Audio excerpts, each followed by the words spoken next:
ക്ഷുദ്രം ചെയ്ത് നമ്മുടെ വീട്ടിൽ കോയിലിൻ്റെ രൂപത്തിലോ അല്ലെങ്കിൽ തകിടിൻ്റെ രൂപത്തിലോ ഒക്കെ കൊണ്ടുവന്ന് ഇടുക. അല്ലെങ്കിൽ ജീർണിച്ച മാംസമുണ്ട്, മാംസത്തിൻ്റെ രീതിയിലേക്ക് കൊണ്ടുവന്ന് വീട്ടിൻ്റെ നാല് വശം വിതറിയാൽ നമ്മളതിൽ ചവിട്ടിയാൽ ഉറപ്പായിട്ടും നമുക്ക് കെട്ട് ബാധിക്കും.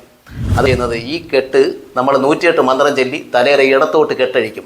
ഇടത്തോട്ട് കെട്ടഴിച്ച് 31 ചിരട്ടയൊക്കെ അരിച്ച് അത് ഒഴുക്കുള്ള പുഴയിൽ ഒഴുക്കി കളയുകയാണ് ചെയ്യുന്നത്. നല്ലതുപോലെ ജീവിച്ച് ഒരു സുപ്രഭാതത്തിൽ ഒരു അസുഖക്കാരനായി ജീവിതം വഴിമുട്ടി ഇനി എന്ത് ചെയ്യണമെന്ന് ആലോചിച്ച് സങ്കടപ്പെട്ട് കഴിയുന്നവരാണ് നിങ്ങളെങ്കിൽ നിങ്ങൾ തീർച്ചയായും ഈ വീഡിയോ കാണണം എന്ന് തന്നെയാണ് പറയാനുള്ളത്.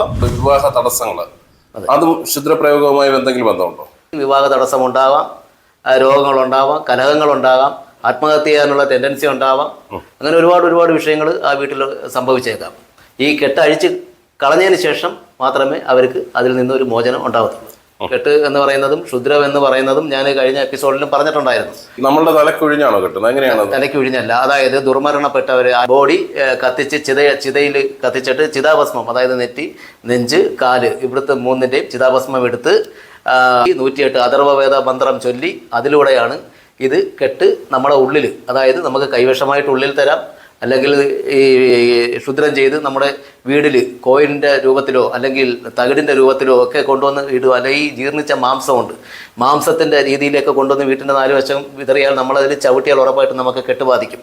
അതുപോലെ ഉള്ളിൽ പോയാലും, കൈവിഷം ഉള്ളിൽ പോയാലും നമുക്ക് കെട്ട് ബാധിക്കും. അതിന് പ്രതിവിധിയായിട്ട് നമ്മൾ എന്താണ് ചെയ്യുന്നത്? ഈ കെട്ട് നമ്മൾ 108 മന്ത്രം ചൊല്ലി തലയുടെ ഇടത്തോട്ട് കെട്ടഴിക്കും. ഇടത്തോട്ട് കെട്ടഴിച്ച് 31 ചിരട്ടയൊക്കെ അരിച്ച് അത് ഒഴുക്കുള്ള പുഴയിൽ ഒഴുക്കി കളയുകയാണ് ചെയ്യുന്നത്. താങ്കൾ പറയുന്ന കണക്ക് ഇതൊക്കെ വിശ്വസിക്കുന്നവർ ഈ നൂറ്റാണ്ടിലുണ്ടോ? അങ്ങനെയാണെന്നുണ്ടെങ്കിൽ അമ്പലങ്ങളിലും പള്ളികളിലും വെച്ചാരാധന വേണ്ടല്ലോ. ഈ താങ്കൾ എന്ത് പ്രതിവിധിയാണ് ചെയ്യുന്നത്? ഞാൻ അവിടെ വീട്ടിൽ ചെന്നിട്ട് പൂജ ചെയ്യും. പൂജ ചെയ്യുന്നതെന്ന് പറഞ്ഞു കഴിഞ്ഞാൽ കെട്ടുദോഷമാണെങ്കിൽ അതിൻ്റെ കെട്ടഴിക്കും. പിന്നെ വരാഹി മന്ത്രത്തകട് എഴുതി, സാമ്പത്തികം ഇല്ലാത്തവർക്ക് സാമ്പത്തികം വരാനായിട്ട് വരാഹി നരസിംഹമൂർത്തി മന്ത്രത്തകട് എഴുതി അവരെ വീട്ടിൽ വെച്ച് വിളക്ക് കത്തിച്ച് 21 പ്രാവശ്യം മന്ത്രം ചെല്ലാൻ പറയും. ഓട്ടോമാറ്റിക്കായിട്ട് അവർക്ക് സാമ്പത്തികം വന്നു തുടങ്ങും, വീട്ടിലെ കലഹങ്ങൾ ഒഴിയും. അവർ പഴയ എങ്ങനെയാണ് ജീവിച്ചത് ആ രീതിയിൽ നല്ല രീതിയിൽ മുന്നോട്ട് പോകും. ഇത് താങ്കൾ ചെയ്യുന്നത് ദുർമന്ത്രവാദമാണോ? ദുർമന്ത്രവാദമല്ല. താങ്കൾ ചെയ്യുന്നത് ദുർമന്ത്രവാദമല്ല? ഒരിക്കലും അല്ല. പിന്നെന്താണ്? ദുർമന്ത്രവാദമല്ല. അതായത് ഇത് പ്രത്യേകം ഒരു പൂജയാണ്. അതായത് നമ്മൾക്ക് ഇങ്ങനെ ക്ഷുദ്രമേറ്റ് വരുന്നവർക്ക് പ്രത്യേകമായിട്ടുള്ള രീതിയിലുള്ള, അതായത് 7 വറ്റലുള്ളത്, കടുക്, കല്ലുപ്പ്, മുട്ട, നാരങ്ങ, മുറുക്കാൻ ഇതെല്ലാം വെച്ച് നമ്മൾ തലയിൽ 108 പ്രാവശ്യം നേരത്തെ പറഞ്ഞതുപോലെ കെട്ടഴിച്ച് ചെയ്യുന്നതാണ് ഈ പ്രവൃത്തി. അതുപോലെ സാമ്പത്തികം വരാനായിട്ട് വരാഹി നരസിംഹമൂർത്തി തകടെഴുതി വീട്ടിൽ വയ്ക്കും. അതുപോലെ തറയിലോ വീട്ടിലോ എന്തെങ്കിലും ദോഷങ്ങളുണ്ടെങ്കിൽ 4 ആണി ജപിച്ച് വീടിൻ്റെ 4 മൂലയ്ക്കായിട്ട് നമ്മൾ തറരക്ഷ ചെയ്യും. അപ്പം ആ തറയിൽ എന്തെങ്കിലും കുഴിച്ചിട്ടിട്ടുണ്ടെങ്കിലോ അല്ലെങ്കിൽ വീട്ടിൽ എന്തെങ്കിലും പ്രശ്നങ്ങളുണ്ടെങ്കിലോ ഉറപ്പായിട്ടും അത് മാറും. ക്ഷുദ്രം ഒരുപാട് തരത്തിൽ ചെയ്യാം. അതായത് ശംഖ് കറക്കി ക്ഷുദ്രം ചെയ്യാൻ പറ്റും. ശംഖ്, നെല്ല്, കടുക്. നെല്ലും കടുകും നമ്മളെ വീട്ടിൻ്റെ പുരയിടത്തിലോ വസ്തുവിലോ എവിടെയെങ്കിലും കൊണ്ടുവന്ന് ഇട്ട് കഴിഞ്ഞാൽ ഈ നെല്ലും കടുകും വളരുന്നതിനനുസരിച്ച് നമ്മൾ തളർന്നുകൊണ്ടിരിക്കും. അതിലൂടെ നമുക്ക് ക്ഷുദ്രം ചെയ്യാം. പിന്നെ പല രീതിയിൽ ക്ഷുദ്രം ചെയ്യാം. കോഴിത്തലയിൽ ക്ഷുദ്രം ചെയ്യാം. തകിടും കൂട്, റിബേറ്റ്, അതുപോലെ കോയിൻ, ഇതെല്ലാം ക്ഷുദ്രം ചെയ്ത് നമ്മൾ നടക്കുന്നിടത്തോ അല്ലെങ്കിൽ നമ്മുടെ സ്ഥാപനത്തിലോ അല്ലെങ്കിൽ നമ്മുടെ വീട്ടിലോ പുരയിടത്തിലോ ഒക്കെ കൊണ്ടിട്ട് നമ്മൾ മറി നടന്നു കഴിഞ്ഞാൽ ഉറപ്പായിട്ടും നമുക്കത് ബാധിക്കും. പെട്ടെന്ന് നമ്മൾ രോഗികളാണെങ്കിൽ പെട്ടെന്ന് ആ രോഗം മൂർച്ഛിക്കും. അങ്ങനെ പല രോഗങ്ങൾ വന്ന് പെട്ടെന്ന് തന്നെ മരണപ്പെട്ടവരുണ്ട്, ആക്സിഡൻറ്റ് സംഭവിച്ചവരുണ്ട്, ആത്മഹത്യ ചെയ്യുന്നവരുണ്ട്. ഇതെല്ലാം ക്ഷുദ്രത്തിൻ്റെ പാർശ്വഫലങ്ങളാണ്. പിന്നെ പൂച്ചത്തലയിലാണ് ഏറ്റവും കൂടുതൽ ക്ഷുദ്രം ചെയ്യുന്നത്. അത് അപൂർവമായിട്ട് ഈ പൂച്ചത്തലയിൽ ക്ഷുദ്രം ചെയ്യാൻ അറിയാവുന്ന അപൂർവമായിട്ടുള്ള ആളുകളെ ഉള്ളൂ.